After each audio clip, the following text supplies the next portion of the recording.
सुप्रभात मित्रमैत्रिणींनो. तर गोट्याची पुढची गोष्ट ऐकूया आपण. घरमालकांनी घराला रंग लावून देण्याची माझी विनंती मान्य केली. त्यासाठी घरातलं सर्व सामान आम्ही अंगणात आणलं. गोट्या सुमाने खूप मदत केली आम्हाला. खोल्या मोकळ्या करून देण्याच्या कामामध्ये त्यांचा खूपच उपयोग झाला. अंगणात अडगळीतल्या कितीतरी जुन्या पान्या वस्तू होत्या. त्या आम्ही कशाला जपून ठेवल्या होत्या कुणास ठाऊक. माणसाला कोणतीही वस्तू एकदम टाकवत नाही हेच खरं. सुमा 4-5 वर्षाची असताना तिचा बाहुल्या बोळक्यांचा खेळ होता. आता तिला त्याची जरुरी नव्हती. तरी देखील तिच्या वहिनीने तो जतन करून ठेवलेला पाहून मला खूप गंमत वाटली. सुमाच्या खेळाबरोबर गोट्याचे जिन्नसही बांधून ठेवलेले दिसत होते. बैदूल, भोवरे, गलोल, आणखी दुसरे कितीतरी पदार्थ एका जस्ती डब्यात भरून ठेवलेले होते. आपले ते जुने खेळ पाहून गोट्या सुमालाही मौज वाटत होती. त्या जपखान्यात आणखी काही सापडतं की काय याबद्दल त्या दोघांचंही संशोधन सुरू होतं. पत्र्याच्या एका पुडक्यात एक चिटोरा पाहून गोट्या मोठ्याने हसायला लागला. सुमानं विचारलं, काय आहे रे ते, बघू. तुला नाही मी ते दाखवणार. तुला वाईट वाटेल आणि तू भिशील सुद्धा. हो, भीते मी कागदाला. दाखव ना. दाखवत नाही. उपसताना तू मेंढीच्या जातीतली होतीस आणि तुझं लग्न बैलाशी ठरलंय सुमा. काहीतरी एक एक विचित्र प्रकार असतात माणसाचे. अरे पण दाखव ना मला. सुमाला रडकुंडीस येईपर्यंत ताणून धरल्यावर गोट्याने तो कपटा आपणच वाचून दाखवला. उपाध्ये बुवांनी करून दिलेले ते सुमाचे जन्मटिपण होते.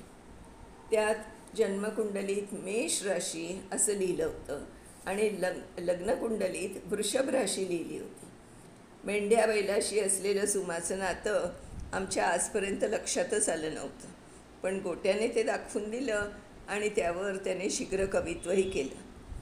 मेंढ्याची मुलगी सुमा, करीतसे ते लग्न बैला सवे. या थट्टेने सुमा चिडू नये म्हणून मी म्हटलं, अरे सुमाच काय, पण अलीकडं बहुतेक मुलींना बैलांबरोबरच लग्न करावं लागतं. हुंडा देऊन मिळवलेले नवरे म्हणजे पैसे देऊन विकत घेतलेले बैलच नव्हे काय. आणखी काही वेळानं एक दप्तर उलगडून सुमाने एक वही काढली. ती उघडून वाचताना सुमाही हसू लागली. ती म्हणाली, ए वहिनी, एका मुलानं की नाही एक अद्भुत शोध लावलाय बघ. कसला ग? समुद्रात सायकल पळवण्याचा. मराठी 3रीत असताना गोट्याला गोष्ट लिहिण्याची हुक्की आली होती आणि त्याने लिहिलेली गोष्ट सुमाच्या हाती आली होती. ती म्हणाली, लोकाला मेंढ्या बैलाच्या जोडीला बसवणारे पंडित किती शहाणे असतात आणि यांना कुणाच्या जोडीला बसवायचं ते बघ आता. ऐक, त्या पंडितांचा लेख मी तुम्हाला वाचून दाखवते. मोत्या कुत्रा आमच्यावर गुरगुरत येतो आणि आम्हाला भय दाखवतो म्हणून बाळ्या बोका रागावला आणि मग एक दिवस बाळ्याने फिस करून मोत्याच्या नाकावर पंजा मारला. मोत्या जागा होऊन बाळ्याच्या पाठीमागे लागला. बाळ्या पुढं पळत होता. मोत्या वो वो वो करीत करीत मागं धावत होता. त्यावेळी त्याच्या पायाला विंचू चावला म्हणून मोत्या क्या क्या करीत नाचायला लागला. विंचूवर रागावून त्यांनी विंचूला खाऊन टाकलं. तवर विंचूचा मित्र एक कावळा होता. तो म्हणाला, माझ्या मित्राला तू खाल्लंस म्हणून मी आता तुला मार देणार. मग मोत्या भिवून पळायला लागला. कावळा उडून त्याच्या पाठकुळीवर बसला. ते मोत्याच्या मालक मधूनं बघितलं आणि त्यानं कावळ्याला दगड मारला. तेव्हा कावळा उडून झाडावर बसला. त्याला मधूनं आणखी एक दगड मारला. तो कावळ्याऐवजी मधमाशांच्या पोळ्याला लागला आणि माशा मधूला चावायला आल्या. मधूनं आपली सायकल पळवीत समुद्राच्या पलीकडं गेला. तिथं बाळ्या बोका त्याला दिसला. दोघांना भूक लागली होती. मग मधू एका आंब्याच्या झाडावर चढला आणि त्यानं खूप आंबे, पेरू, फणस तोडून खाल्ले. फणस खाताना गऱ्यातली बी त्याच्या घशात अडकली. आणि मोत्याला मारल्याचं फळ त्याला मिळालं. दुसऱ्याला त्रास दिला म्हणजे देव अशी शिक्षा करतो. ऐकलीस ना वहिनी लघुकथा? हे लेखक काही मेष वृषभ नाहीत बरं का वहिनी. ए सुमा, फाडून टाकते. लहानपणी मी असलं काही लिहिलं म्हणून आता नाही लिहायचा, असं म्हणून तो वही काढून घ्यायला धावला. ती म्हणाली, गोट्या, असू दे तुझी गोष्ट, ती आपण खेळगड्यांना वाचायला धाडू. बाललेखक कसे मजेचे लेख लिहितात याचा एक छान नमुना आहे हा. पण बहिणी, हा लेख मी लिहिला आहे असं सांगायचं नाही बरं का, गोट्या म्हणाल्या. सांगायचं, सुमा म्हणली, आणि तिनं लेखाची नक्कल करून त्यावर लेखक गोट्या वय वर्षे 9 असे लिहिलं. तर अशी ती मजा होती सगळी सुमा आणि गोट्याची. आता वार्षिक परीक्षा झाली. नापास झाला असून देखील गोट्या 7वीत गेला आणि तोही अपयशानं लाजून खाली मान घालून नव्हे तर मित्रासाठी केलेल्या स्वार्थ त्यागाबद्दल मुख्याध्यापकांकडून आणि वर्गशिक्षकांकडून वाहवा म्हणून घेऊन. परीक्षेचे निकाल जाहीर केल्याच्या दुसऱ्या दिवसापासून उन्हाळ्याची 2 महिन्यांची सुट्टी सुरू व्हायची होती. ही सुट्टी देताना त्या वर्षापुरता मुलांचा निरोप घेण्याचा समारंभ दर सालप्रमाणे यावर्षीही मुख्याध्यापकांनी केला.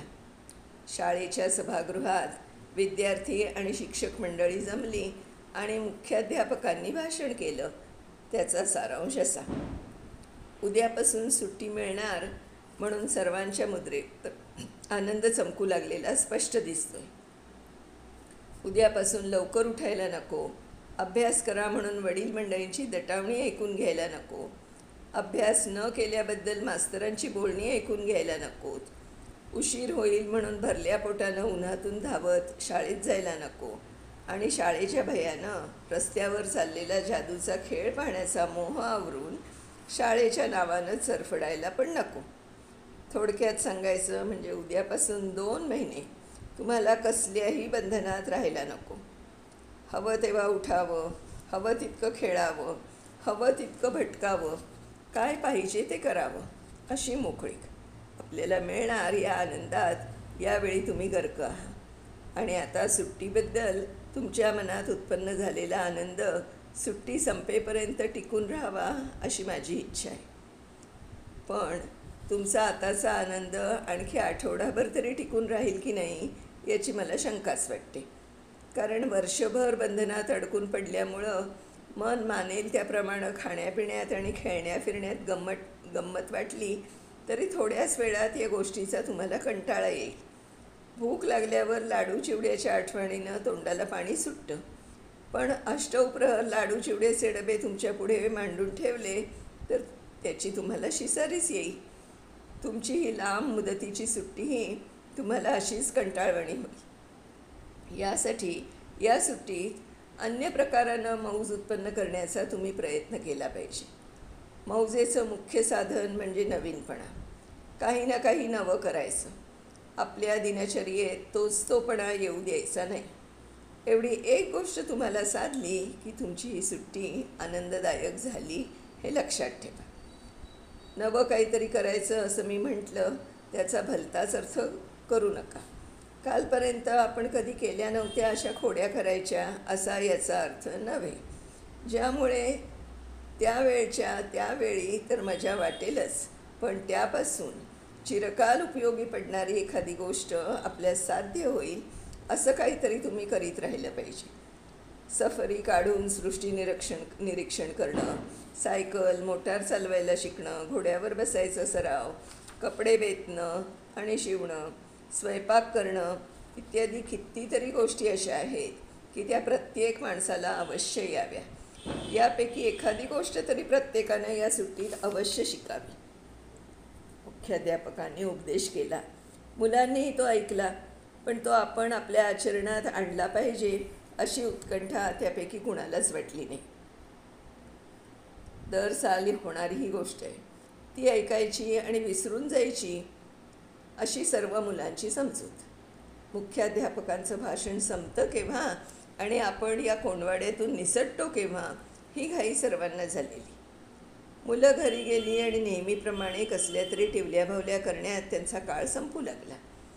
चांगल्या उपयुक्त गोष्टी करणं दूरच राहिलं, पण खुळेपणाचे चाळे मात्र चालू राहिले. एके दिवशी गोट्या आपलं स्नान आणि नमस्कार पुरे करून घोड्यावर बसण्यासाठी वस्तादाकडे जाण्याच्या तयारीत असताना भालू भाटे घाईघाईने येऊन म्हणाला, गोट्या, आज संध्याकाळी दामू दातार आपल्या वाढदिवसानिमित्त मित्रमंडळींना आईस्क्रीम पार्टी देणार आहे.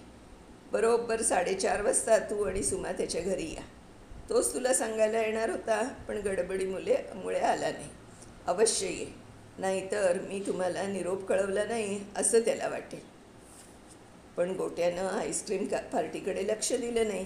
तो दुपारी 2 वाजताच वाचन मंदिरात गेला आणि परत आला तेव्हा 6चा सुमार झाला होता. सुमा 3:30 वाजल्यापासून नवं परकर पोलकं घालून पार्टीला जाण्यासाठी गोट्याची वाट पाहत होती. 4:15 वाजून गेले तरी त्याचा पत्ता नाही हे पाहून ती मनात म्हणाली, याचं सदाचंच आहे हे. कसली मौज असली तर हा त्या आदरून बुडवतो. आता घरी येऊ दे म्हणजे त्याची अशी खरड काढते.